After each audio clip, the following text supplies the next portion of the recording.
দর্শক, আজকে আবার সেই আপু আমাদের সামনে হাজির হয়েছে। এমন একটা অসহায় দরিদ্র, তার জীবনের কাহিনী আপনারা এর আগে শুনছেন। আমরা প্রথম আমাদের চ্যানেলে আসছে, তা আমরা চাই তার সাথে থাকার জন্য। আমরা সবসময় জানেন আমাদের চ্যানেলের উদ্দেশ্য যারা দরিদ্র, যারা অসহায় তাদেরকে নিয়ে কাজ করি আমরা বেশিরভাগ। আর এইটার যে উপার্জন হয় সেই উপার্জনের টাকাগুলি আমরা শরীর দরিদ্র এদের মতন গরিব অসহায় তাদেরকে আমরা বিতরণ করি, তাদেরকে দেই। আমাদের চ্যানেলের মালিক যে আছে সে অনেক অত্যন্ত ভালো মনের মানুষ।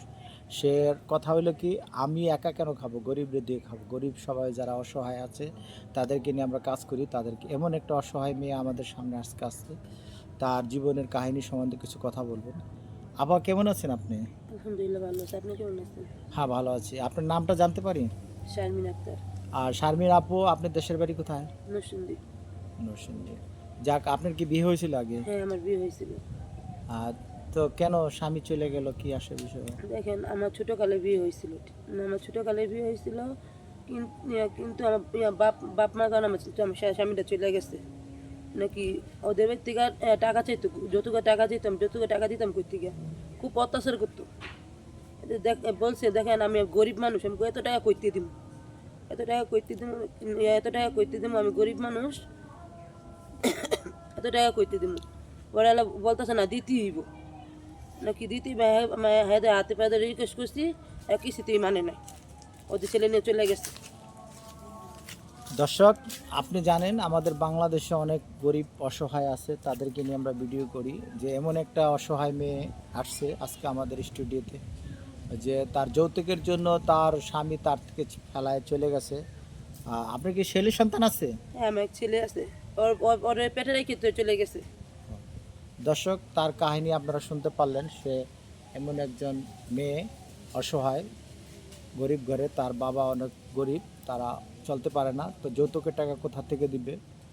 তো যা হোক ভাই, অনেকের বউ নাই, অনেকের অনেক ধরনের সমস্যা থাকতে পারে, বউ মরে গেছে, সেই ধরনের কোনো লোক যদি থেকে থাকেন, আমাদের স্ক্রিনের নাম্বারে দেওয়া আছে, নাম্বারে যোগাযোগ করবেন এই আপার জন্য। আপা অনেক অসহায়। তো একটা অসহায়ের পাশে থাকে আল্লাহ ভালো জানবে, আর মানুষের কাছে, সমাজের কাছেও ভালো থাকতে পারবেন। মোট কথা হইলে কি, ওর এমন অবস্থা এখন যে আমাদের কেমনে কেমনে আমাদের নাম্বারটা জোগাড় করে আমাদের স্টুডিওতে আসছে, আমাদের মালিকের সাথে যোগাযোগ করছে। তো আমাকে মালিক বলল যে তুমি যেমনি ওর একটু ইন্টারভিউটা নাও, যেহেতু নতুন মানুষ, ও কখনো বলতে পারে না ঠিক মতন, গুছায় কথা বলতে পারে না, তো যেটুকু বলার তুমিই বলো। তো আমি আজকে আসছি এখানে এটাই উদ্দেশ্য কেরা, যে এই মেয়েটা অনেক অসহায়। ঠিক আছে, ওর বাবা কাজকাম করতে পারে না, ভাই বোন নাই, ও মনে করেন ওরা বোন আছে, ভাই নাই, যার কারণে মনে করেন সংসারের একটা ছেলে নিয়ে যে কি হাল সেটা আল্লাহ জানে আর ওই জানে। তো আজকে আমরা যে ভিডিওগুলি করি, এই ভিডিওগুলি মনে করেন দর্শকদের দেখাই, যে দর্শক যদি ভালো লাগে তাকে। তো আপনি দর্শকের উদ্দেশ্যে কিছু বলেন, কি ধরনের আপনি পাত্র চান? আমি এমন ধরনের পাত্র চাই নাকি সে আমার সারা জীবন নিয়ে খাইতে পারে, নামাজি হোক, সে যে 5 ওয়াক্ত নামাজ পড়ে আমাকে শিক্ষা দিতে পারে। আমি মনে একটা পাত্র চাই, এই যে আমার সারা জীবন যে আজীবন নিয়ে খাইতে পারে। নাকি ওর ওর মা বাবাকে আমি দেখাশোনা করতে পারি, আমার মা বাবাকে ও দেখাশোনা করতে পারে। নাকি 5 ওয়াক্ত নামাজ পড়ে, আমি নামাজি একটা ছেলে চাই। দর্শক, তার কথা শুনলেন, আপনারা জানলেন সে এমন একটা লোক চায়, আর সেই সারা লোক জীবন আমাকে নিয়ে খাইতে পারে, 5 ওয়াক্ত নামাজ পড়ে। সে যেন তার পাশে থাকে, তাকে ভালোবাসা দেয়, একটা স্বামীর ছায়া তাকে দেয়। সে অসহায় মানুষ, আপনারা জানেন। অসহায়ের পাশে থাকে আল্লাহ ভালোবাসে, আমরাও ভালোবাসবো, সাধারণ জনগণের ভালোবাসবে। যেহেতু আপনারা জানেন আজকে আমাদের স্টুডিওতে এই মেয়েটা আসছে, মেয়েটা অনেক অসহায়। তো আপনারা জানেন আমরা অসহায়দের উপরে নিয়ে কাজ করি। এই ভিডিওগুলি আমরা অসহায় যারা আছে বাংলাদেশের বিভিন্ন দেশ প্রান্তে যায়, প্রতিটা গ্রামে গ্রামে আমরা ঘুরি, ঘুরে ঘুরে ভিডিও করি। যারা অসহায় তাদের আমাদের নিউজ দিয়ে আমরা চলে যাই, অনেক সময় তারা আসে আমাদের কাছে। ফোন নম্বর স্ক্রিনে দেওয়া থাকে, সেই নাম্বারে যোগাযোগ করে, যোগাযোগ করার পর আসলে মনে করেন সেই আমরা তার যে মনের কথাগুলি, তার যে কী আবেগ, তার কি জীবনের কাহিনীগুলি সে তুলে ধরি আপনাদেরকে।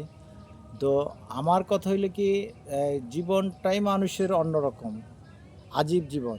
এই জীবনে পৃথিবীতে বাঁচতে হলে অনেক কিছু দেখে শুনে চলতে হয়, ভালো মন্দ। তো পরবর্তীতে আপনি যদি স্বামী পান একটা, তখন আপনি কেমন অনুভূতি হবে বলেন তো? পরবর্তীতে স্বামী পাইলে আমার ইয়া আমার বাপ মাকে দেখে রাখবে, আমাকে দেখে রাখবে, ওর মা বাবাকে দেখে রাখবে, কোনো সমস্যা নাই। কিন্তু ছেলে ভালো হইতে হইব, পাঁচ ওয়াক্ত নামাজি হইতে হইব, পাঁচ ওয়াক্ত যে নামাজ পড়ে। আচ্ছা দর্শক, যাক, আজকে আমরা এখানে বিদায়। আমাদের স্ক্রিনের নাম্বার দেওয়া থাকবে, নাম্বারে যোগাযোগ করবেন। যদি কোনো হৃদয়বান ব্যক্তি এনাকে ভালো লাগে তাহলে আমাদের সাথে যোগাযোগ করবেন। আসসালামু আলাইকুম।